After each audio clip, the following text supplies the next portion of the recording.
શું હાલચાલ છે મિત્રો? આજે તારીખ 19 ઓગસ્ટ 2026 દેશ અને દુનિયાના 25 મહત્વના સમાચારો ઉપર એક નજર. વડોદરા ગંભીરા બ્રિજનું લોડ ટેસ્ટિંગ પૂર્ણ થયું છે. વડોદરામાં અંદાજિત 212 કરોડ રૂપિયાના ખર્ચે તૈયાર થયેલા ગંભીરા બ્રિજ પર લોડ ટેસ્ટિંગની કામગીરી સફળતાપૂર્વક પૂર્ણ થઈ ગઈ છે. ઓગસ્ટના અંત સુધીમાં આ બ્રિજ મોટા વાહનો માટે ખુલ્લો મુકાય તેવી પૂરેપૂરી સંભાવના વ્યક્ત કરવામાં આવી છે. અન્ય મહત્વના સમાચારની વાત કરીએ તો ભાવનગર કૂવામાં પડવાથી 3 યુવકોના મોતની ઘટના બની છે. ભાવનગર પંથકમાં જુગારની રેડ કરવા આવેલા પોલીસ બંદોબસ્તથી બચવા ભાગી રહેલા યુવકો પૈકી કૂવામાં પડી જવાથી 3 યુવકોના મોત થયા હોવાનો બનાવ ચર્ચામાં આવ્યો છે, જે અંગે પોલીસ દ્વારા તપાસ હાથ ધરવામાં આવી છે. અન્ય મહત્વના સમાચારની વાત કરીએ તો મહીસાગર ગિલેન બારે સિન્ડ્રોમ રોગના કેસો અત્યારે વધી રહ્યા છે.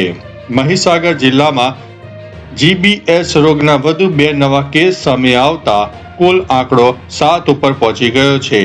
આ બીમારીથી એક બાળકનું મોત થતા આરોગ્ય વિભાગ સંપૂર્ણપણે એલર્ટ મોડ ઉપર આવી ગયો છે. અન્ય મહત્વના સમાચારની વાત કરીએ તો અમદાવાદ એસઓજી દ્વારા હાઇબ્રિડ કેનાબિસ ઝડપાઈ. અમદાવાદ એસઓજી પોલીસે મોટી કાર્યવાહી કરીને 672 ગ્રામ હાઇબ્રિડ કેનાબિસ જપ્ત કરી છે. અંદાજિત 20.98 લાખ રૂપિયા રોકડ સાથે એક શખ્સની ધરપકડ કરવામાં આવી છે. અન્ય મહત્વના સમાચારની વાત કરીએ તો ભરૂચની પાવર ગ્રીડ લાઇન સામે ખેડૂતોનું ઉગ્ર આંદોલન. ભરૂચ જિલ્લાના હાંસોટ, અંકલેશ્વર, જંબુસર અને આમોદ પંથકના ખેડૂતોએ પાવર ગ્રીડ લાઇનના વિરોધમાં વિશાળ ટ્રેક્ટર રેલી કાઢીને વિરોધ પ્રદર્શન કર્યું હતું. અન્ય મહત્વના સમાચારની વાત કરીએ તો અમદાવાદની શાળાઓની કેન્ટીનમાં ફૂડ સેફ્ટી વિભાગનું ચેકિંગ. મ્યુનિસિપાલિટીના ફૂડ વિભાગ દ્વારા શાળામાં તપાસ હાથ ધરવામાં આવી છે, જેમાં સેન્ટ ઝેવિયર્સ શાળાની કેન્ટીનમાં ગંદકી અને અનિયમિતતા જણાતા તેને સીલ કરી દેવામાં આવી છે. અન્ય મહત્વના સમાચારની વાત કરીએ તો પાલીતાણાની શત્રુંજય પર્વત પર સિંહોની અવરજવર પર ખાસ નજર રાખવામાં આવી રહી છે. પાલીતાણાના પવિત્ર શૈત્રુંજય પર્વત પર યાત્રાળુઓની સુરક્ષા અને વન્ય જીવનની સંભાળ માટે ડ્રોન કેમેરા, વોચ ટાવર અને ટ્રેકિંગ દ્વારા સિંહોની હિલચાલ ઉપર સતત વોચ રાખવામાં આવી રહી છે. અન્ય મહત્વના સમાચારની વાત કરીએ તો અમરેલીની જાફરાબાદમાં સગીરા સાથે દુષ્કર્મ અને બળજબરીથી કરવામાં આવી હતી. અમરેલીના જાફરાબાદ વિસ્તારમાં સગીરા પર દુષ્કર્મ આચરવાના કેસમાં પોલીસે ગણતરીના કલાકોમાં જ નરાધમ આરોપીને દબોચી લીધો છે. આગળ વધ્યાને વાત કરીએ તો સુરેન્દ્રનગરની 1856ની ઐતિહાસિક વઢવાણ સહકારી શાળાને તાળા. વઢવાણની 169 વર્ષ જૂની ઐતિહાસિક સરકારી શાળાને તાળા લાગી જતા સ્થાનિક રહીશો અને પૂર્વ વિદ્યાર્થીઓમાં ભારે રોષ જોવા મળ્યો છે. આગળ વધ્યાને વાત કરીએ તો અમદાવાદની હાઈકોર્ટની ટ્રાફિક અને દબાણ મુદ્દે કડક ટકોર.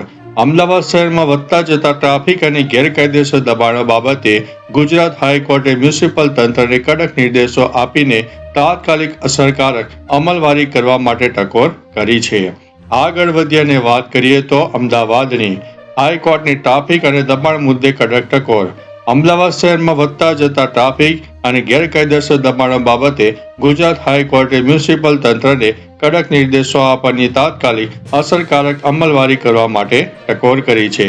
આગળ વધ્યાને વાત કરીએ તો સુરતની વારંવાર એક જ તેલમાં તળવામાં આવતી ખાદ્ય સામગ્રી સામે દંડ.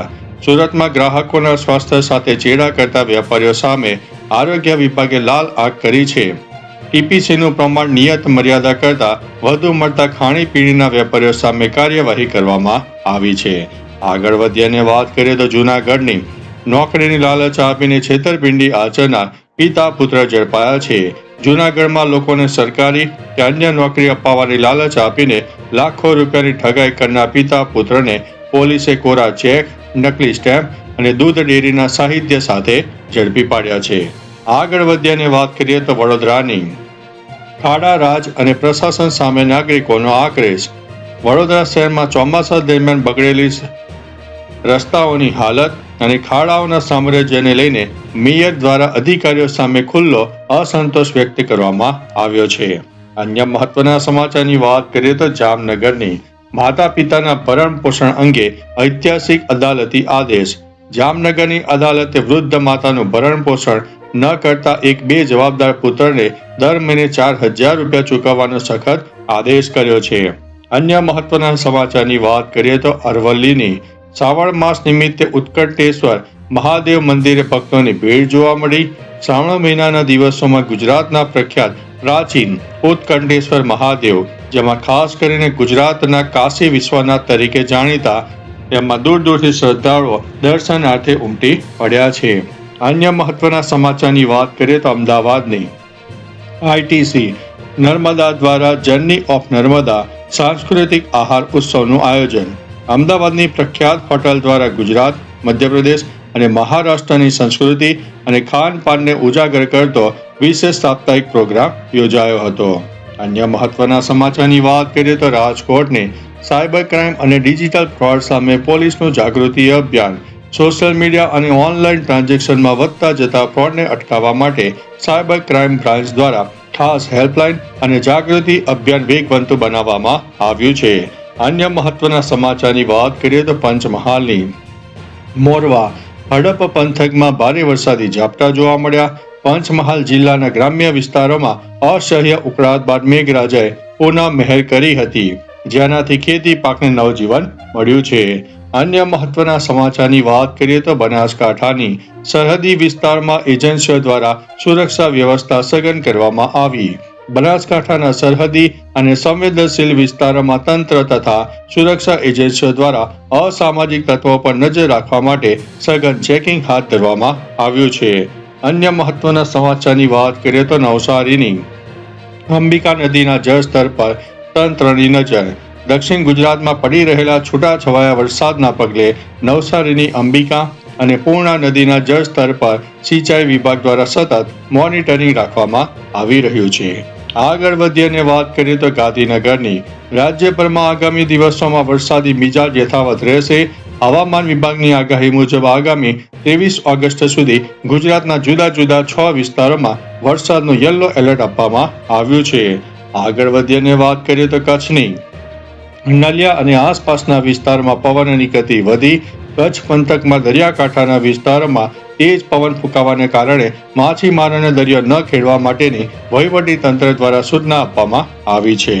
અન્ય મહત્વના સમાચારની વાત કરીએ તો ખેડાની નડિયાદ અને આસપાસના માર્ગો પર વાહન વ્યવહાર ધમધમતો રહ્યો. ખેડા જિલ્લાના મુખ્ય મથક નડિયાદ તથા આસપાસના ગ્રામ્ય માર્ગો પર તહેવારોની મોસમને લઈને બજારોમાં ખરીદી માટે ભારે ભીડ જોવા મળી છે. તો ચાલો મિત્રો, ફરીથી દેશ અને દુનિયાના સુપરફાસ્ટ સમાચાર લઈને મળતા રહીશું. ત્યાં સુધી અમને રજા આપશો. નમસ્તે.